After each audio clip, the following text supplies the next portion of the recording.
J'espère que tout roule pour vous, que vous soyez en forme. Alors parlons d'un nom qui, selon l'accent, peut faire débat. Ustein? Ou plutôt Upstein, façon allemande? À vous de choisir selon vos affinités phonétiques.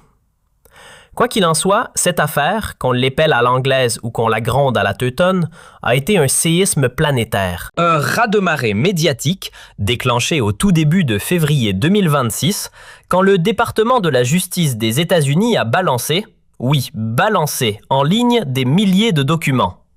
Et là, c'est la déferlante. On découvre un réseau pédocriminel d'une complexité à faire pâlir un roman d'espionnage.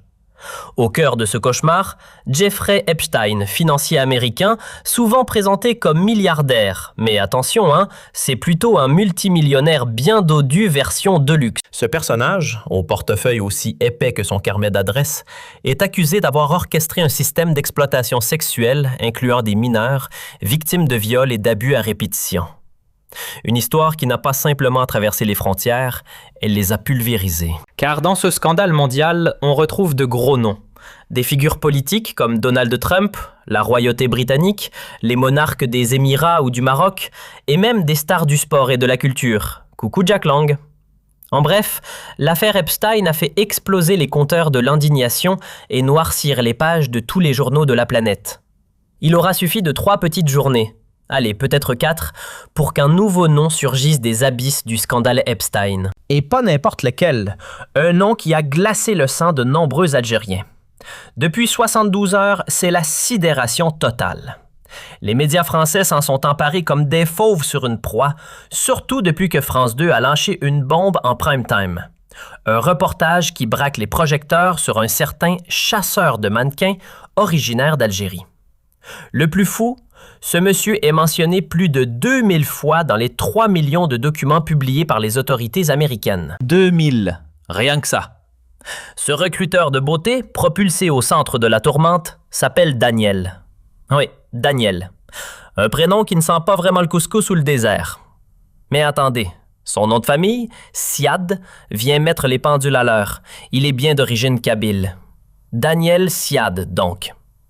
Un parfait inconnu il y a encore une semaine. Inaudible, invisible, effacé de la carte, surtout côté algérien. Il faut dire qu'il a tourné le dos à l'Algérie depuis un bon paquet d'années. Disons-le franchement, il a carrément rompu. Divorcé. Oui, le mot n'est pas trop fort. Cela fait plus de 40 ans qu'il a coupé les ponts. Et vous allez voir, ce mot-là, divorce, n'a pas été choisi au hasard.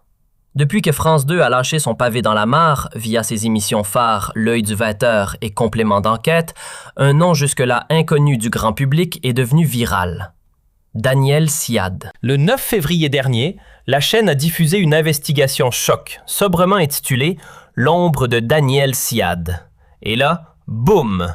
Les projecteurs s'allument sur ce chasseur de mannequins que l'on soupçonne sérieusement d'avoir été le rabatteur personnel de Jeffrey Epstein. Et franchement, avec un scénario aussi sordide, aussi complexe, on se dit qu'il y a là de quoi inspirer un thriller.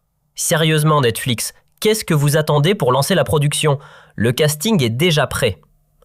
France 2 ne s'est pas contenté d'un simple scoop. Non, ils ont carrément creusé, fouillé, retourné chaque pierre du passé de ce personnage au profil aussi nébuleux qu'un polar noir. Et devinez quoi?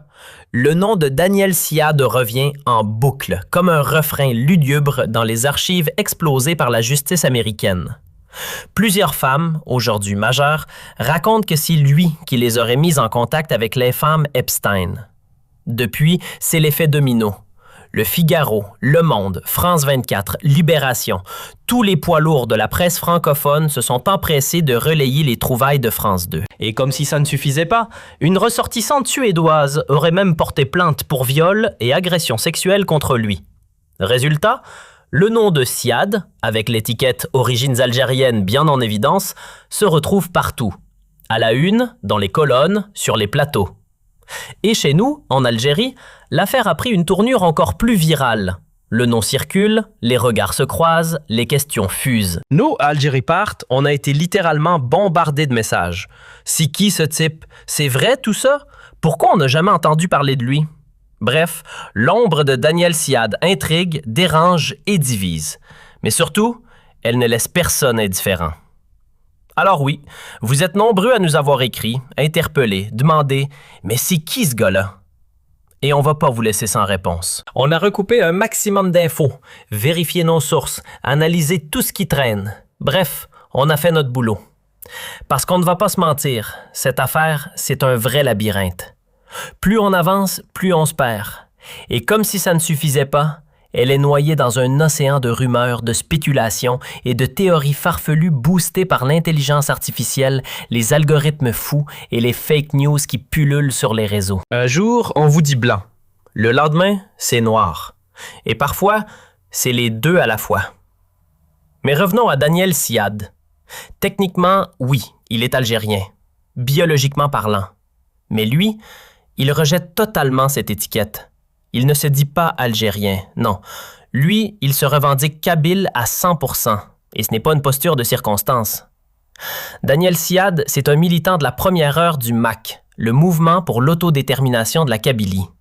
Un indépendantiste pur jus. Mieux encore, il a carrément été désigné représentant officiel du MAC dans les pays du Golfe.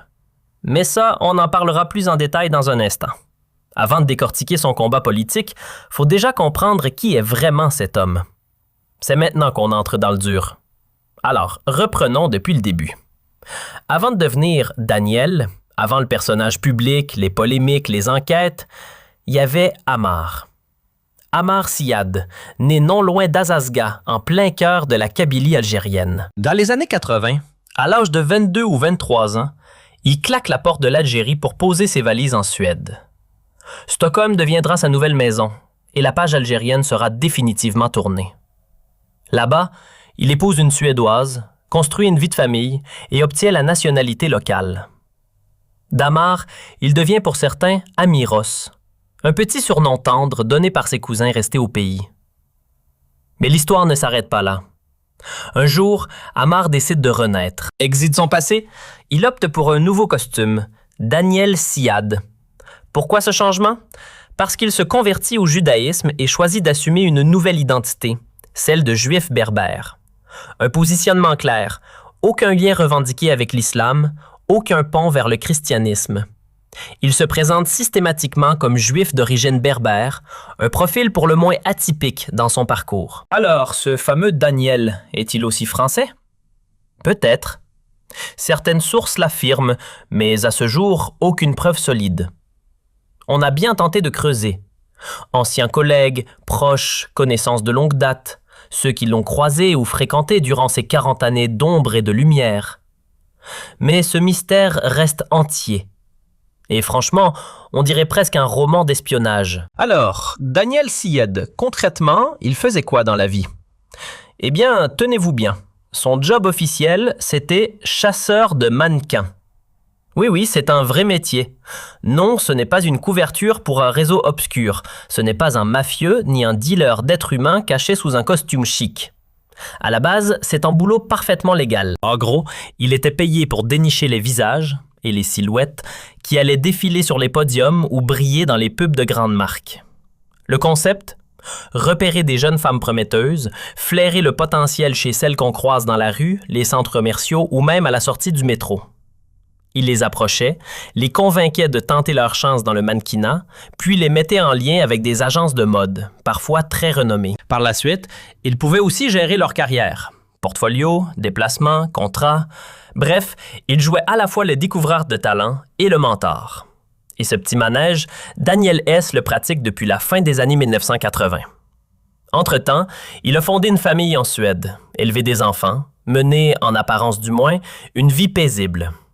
Derrière cette façade, pourtant, se cachait une réalité un peu plus dérangeante. Mais ça, on y reviendra. C'est à partir de la fin des années 80, dans l'après-guerre froide, que la carrière de Daniel Siad prend une toute autre dimension. Le mur de Berlin s'effondre en 1989, l'Union soviétique s'éteint peu après, et avec elle, c'est tout un bloc qui s'ouvre à l'Occident. L'Europe de l'Est s'émancipe du joug communiste, découvre les joies du capitalisme, le tourisme de masse, la mondialisation et ce qu'on appelle pudiquement la libération sexuelle. Et devinez qui débarque dans ce nouveau monde libre? Daniel, accompagné d'un compatriote algérien. Direction Prague. Là, il comprend vite le potentiel, disons-le franchement, que représente la beauté des femmes de l'Est. Un fantasme globalement bien enraciné.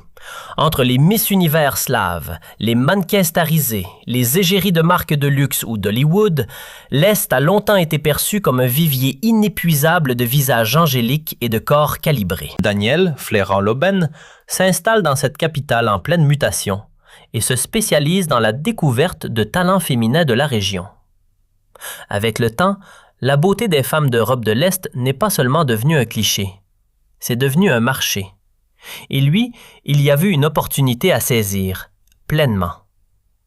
À la toute fin des années 80, avec la Tchécoslovaquie fraîchement ouverte au monde, Daniel Siad sent le bon filon. Il pose ses valises à Prague, et là, il se lance à la chasse aux visages qui feront bientôt tourner les têtes dans les studios des grandes marques occidentales.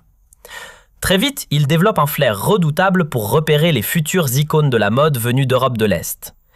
Il ne tarde pas à se faire une place, non pas comme simple recruteur, mais comme découvreur officiel de talents pour le marché de la beauté mondiale. Dès le début des années 90, Daniel change de dimension. Il devient ce que l'on appelle dans le jargon un éclaireur. Pas un agent attaché à une seule maison. Non, lui, il opère en électron libre. Il collabore avec plusieurs agences, plusieurs marques, plusieurs réseaux. Et c'est justement cette polyvalence qu'il propulse en haut de l'échelle. Publicitaires, producteurs de mode, cinéastes, tous font appel à lui pour leur trouver la perle rare. Une beauté calibrée selon les standards occidentaux, une silhouette qui coche toutes les cases du glamour international. Au fil du temps, Daniel Siad devient une figure incontournable. Un nom qui compte dans le cercle très fermé des chasseurs de mannequins en Europe. C'est ça sa trajectoire. C'est ça, son univers. C'est autour de 2015 à 2016 que l'histoire prend un nouveau virage. Daniel Siad, ou plutôt Daniel le militant, entre en contact avec la direction du MAC, le mouvement pour l'autodétermination de la Kabylie. Il leur tend la main, presque comme un messie oublié. Il se présente sans détour. « Je ne suis pas algérien, je suis kabyle. Je ne crois ni à l'unité nationale, ni à ce drapeau. Ce qui m'importe, c'est la Kabylie, sa singularité, son indépendance. » Et là, forcément, ça fait tilt. Un indépendantiste de plus? Pas vraiment. Il propose ses services comme représentant, stratège, ambassadeur non officiel. Au début, soyons honnêtes, les cadres du MAC le prennent un peu pour un ovni. Trop extravagant, trop bling-bling, trop showbiz. Il se vante de ses contacts dans les coulisses du divertissement, notamment dans les pays du Golfe. Et c'est là que ça devient croustillant. Car devinez où il vivait à cette époque? Dans le Golfe. Plus précisément en Arabie Saoudite. Et là, une question évidente surgit. Que vient faire un chasseur de mannequins dans un royaume ultra-conservateur? Réponse, business. Les pays du Golfe, derrière leur image religieuse stricte, sont de gros consommateurs de beauté, de mannequins, de visages parfaits pour leurs marques, leurs campagnes, leurs événements privés.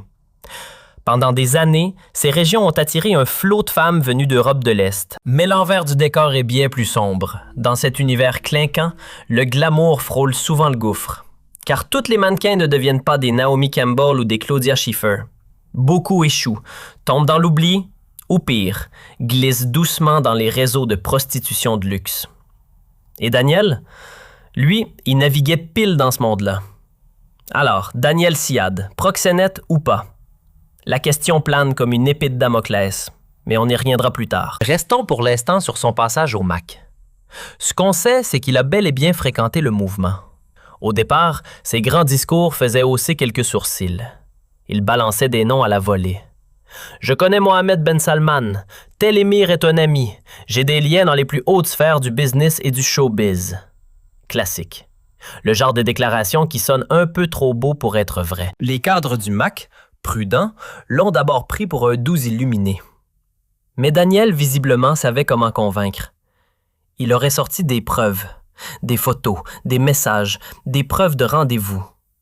Assez pour semer le doute ou créer la fascination. Et là, rebondissement. Le MAC finit par le nommer représentant diplomatique dans les pays du Golfe. Rien que ça. Pendant 2 ou 3 ans, entre 2017 et 2020, Daniel Siad joue donc les ambassadeurs officieux d'un mouvement indépendantiste kabyle en Arabie Saoudite. Oui, ça sonne étrange, mais c'est ce qu'indiquent nos sources. Même après la fin de sa fonction officielle, l'homme reste hyper engagé. Toujours en coulisses, toujours actif. D'ailleurs, lors de l'annonce historique du 14 décembre 2025, quand le MAC proclame unilatéralement l'indépendance de la Kabylie, Daniel est bien là, présent. Membre du premier rang, militant assumé, maquiste convaincu. Et ensuite, c'est là que les projecteurs s'allument. France 2 sort son enquête, l'œil du 20h, et là, le rideau tombe. Ce qui était jusqu'ici un parcours atypique se transforme soudain en un dossier explosif. Les chiffres parlent d'eux-mêmes. Plus de 2000 mentions du nom de Daniel Siad dans les millions de fichiers rendus publics par les autorités américaines dans le dossier Epstein. 2000! Dans un océan de 3 millions de documents, ça commence à faire beaucoup pour un simple figurant. Mais au-delà des archives, il y a les voix, les témoignages. Parmi eux, celui d'une jeune mannequin française, Clémence B., qui raconte une rencontre qu'elle n'a jamais oubliée. Elle croise Daniel dans son agence. Un jour, il l'emmène aux Champs-Élysées, à l'Apple Store. Là, il lui présente Jeffrey Epstein. Les deux hommes échangent en anglais. Elle écoute. Elle comprend suffisamment pour saisir le sous-entendu. Elle est splendide. Elle va me rendre fou. L'ambiance est lourde. Trop lourde. Clémence ne donnera jamais suite. Elle coupe court. 1 an plus tard, Daniel reprend contact. Cette fois, la proposition est claire. Direction New York. Epstein souhaite la voir. Elle refuse, définitivement. Et ce récit n'est pas isolé. D'après plusieurs femmes, françaises, suédoises, certaines d'origine marocaine, d'autres venues d'ailleurs en Europe, Daniel agissait comme intermédiaire. Il repérait, approchait, mettait en relation. Officiellement, il était découvreur de talent. Officieusement, il facilitait l'accès à Epstein. Autre témoignage, Juliette G., 20 ans à l'époque, mannequin occasionnel. Elle marche sur les Champs-Élysées quand un homme l'interpelle. « Mademoiselle, vous êtes mannequin ?»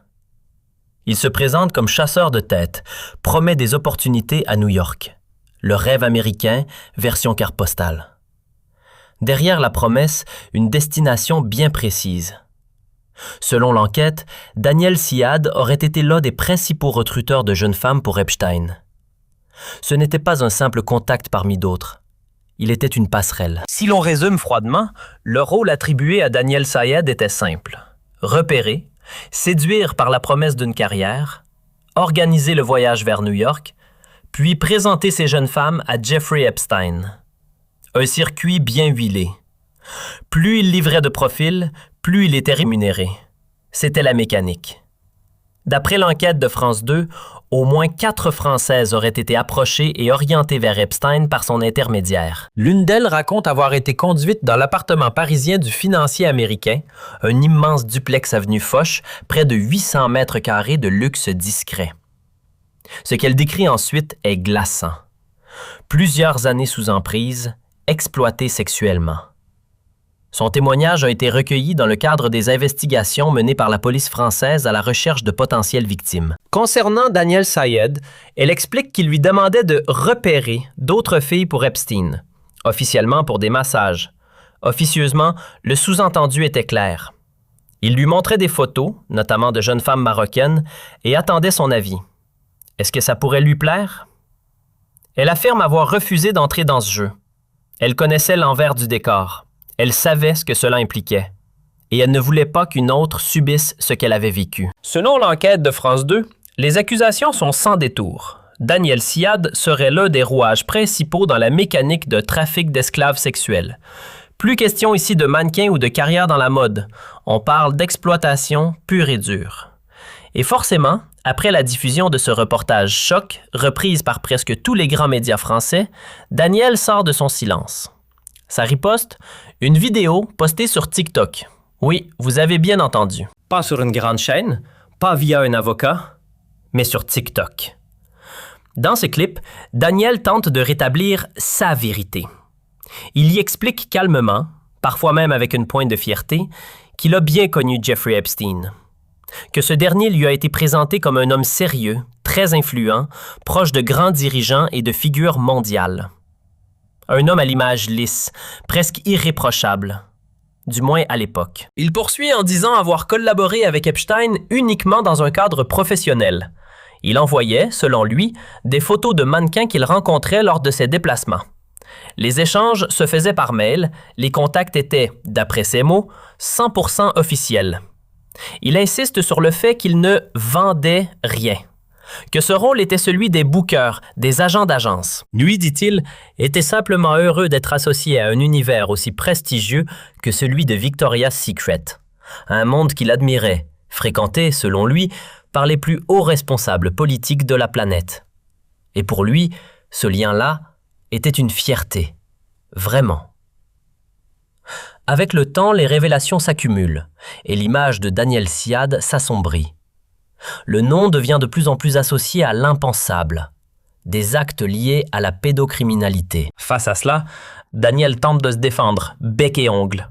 Il affirme n'avoir jamais présenté de mineur à Jeffrey Epstein. À l'en croire, toutes les femmes qu'il a mises en contact avec lui étaient majeures, consentantes et jamais victimes d'abus. Il le martèle. « Je ne suis pas un proxénète. Je n'ai jamais recruté de prostituées, et encore moins des mineurs. » Il ne nie pas leur relation. Il admet avoir connu Epstein, avoir travaillé avec lui, avoir été proche. Mais de là à dire qu'il était impliqué dans un réseau criminel, il s'y oppose fermement. Il se dédouane de toute implication dans une quelconque affaire de trafic sexuel impliquant des filles mineures. Et ce n'est pas tout. Loin de se cacher, Daniel a aussi parlé longuement à la presse. L'un des rares médias à lui avoir accordé une tribune complète, c'est l'Expressen, un journal suédois réputé. Dans ses pages, un portrait détaillé du personnage. On y apprend notamment que Daniel Siad a aujourd'hui 69 ans et qu'il a effectivement fait travailler plusieurs mannequins pour le compte de Jeffrey Epstein. Dans une interview exclusive accordée à la presse suédoise, Daniel Siad ne se défile pas. Il répond sans filtre, droit dans les yeux. Le journal L'Expressen, qui publie l'entretien, ne se contente pas de retranscrire ses propos. Il dégaine aussi des preuves, des messages privés, des SMS échangés entre Daniel Siad et Jeffrey Epstein. Parmi les extraits révélés, un message daté de 2014 dans lequel Siad écrit depuis Stockholm « Il y a ici des mannequins d'une beauté incroyable. Elles n'ont encore jamais posé. C'est un filon pur, une vraie mine d'or. » Mais ce n'est pas tout. D'après les documents consultés par les journalistes, Daniel envoyait régulièrement à Epstein des photos de jeunes femmes, accompagnées de courtes descriptions, âge, allure, commentaires physiques. Il les appelait simplement « les filles ». Aujourd'hui, pris dans la tempête médiatique, le chasseur de mannequins suédois tente de sauver son image. Il déclare publiquement vouloir laver son nom, restaurer son honneur. Dans les colonnes de l'Expressen, il affirme « Je n'ai rien à cacher. Je veux que la vérité éclate. » Mais voilà que refait surface une affaire ancienne. Une fan suédoise, Mbappé Karlsson, l'accuse de viol. Selon elle, les faits remontent aux années 90 sur le sol français. Elle en a parlé dans une interview en France et confirmé ses dires dans une autre déclaration pour le média suédois. Siad, de son côté, nie catégoriquement. Il dit être innocent, totalement. 30 ans. C'est, selon ses propres mots, la durée qui le sépare de cette Suédoise nommée Eba, qu'il reconnaît avoir rencontrée à l'époque. Daniel Siad nie pas les contacts avec des mannequins venus de Scandinavie. Bien au contraire, il affirme en avoir croisé beaucoup, certaines ayant même fait le déplacement jusqu'en France. Mais dès qu'il s'agit de lier ses histoires à Jeffrey Epstein, il se braque. Il rejette catégoriquement l'accusation de viol. Sa version ? Je n'ai jamais violé qui que ce soit, encore moins une mannequin.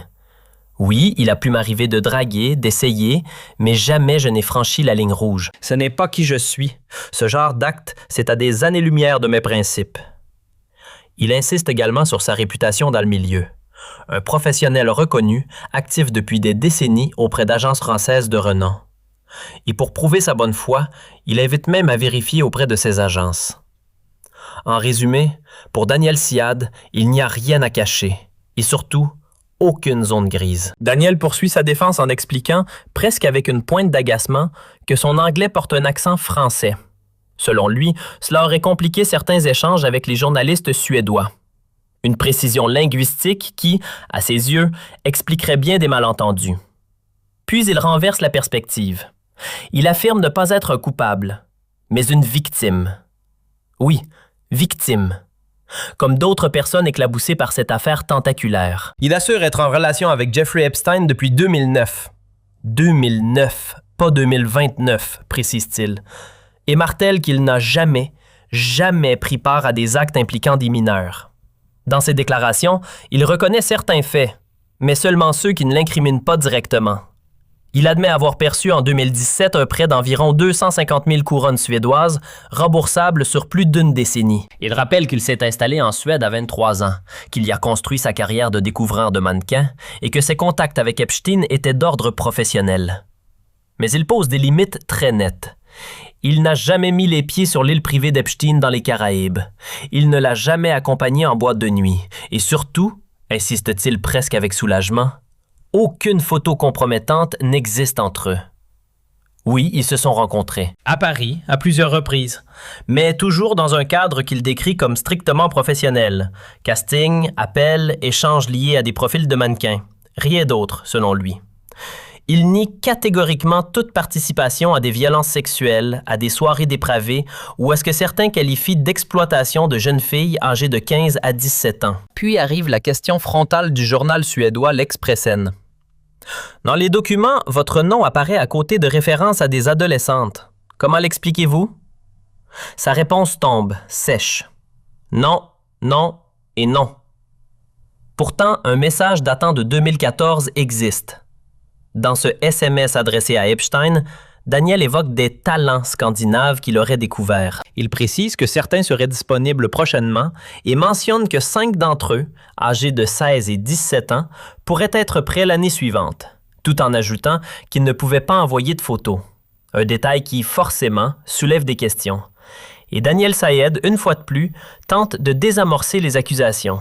Il clame « Tout ça, c'était bien avant qu'on découvre le vrai visage de l'homme. » Avant qu'il ne soit reconnu pour ce qu'il était vraiment, un prédateur. Mais moi, j'avais déjà capté des signaux bizarres. J'ai donc pris mes précautions. Jamais je ne lui ai présenté de mineur. C'est par ces mots qu'il tente de justifier son rôle dans toute cette affaire. Aujourd'hui, le dossier s'est élargi. Des enquêtes sont ouvertes en France, en Pologne et bien sûr aux États-Unis. Pourtant, Daniel Sayed insiste. Il n'a reçu aucun appel, aucune convocation, ni d'un juge français, ni d'un procureur polonais, ni d'aucune autorité judiciaire. Selon lui, il ne se cache pas, il ne fuit personne. Il conclut avec assurance « Je n'ai jamais commis de crime. S'ils veulent m'entendre en Suède, en France ou ailleurs, je suis prêt. J'ai rien à cacher. » Et voilà, c'est ça l'histoire de Daniel Sayed. Un homme né en Algérie, bien qu'il rejette catégoriquement tout lien avec son pays d'origine. Un Kabyle convaincu, militant du MAC, fervent défenseur d'une Kabylie indépendante. Une trajectoire aussi improbable que vertigineuse. Oui, c'est choquant. Oui, ça secoue. Mais ici, on vous l'a raconté avec rigueur, avec sérieux, en vérifiant chaque détail, chaque source, sans vous vendre de sensationnalisme bon marché. C'était notre promesse. Mission accomplie. Yeah!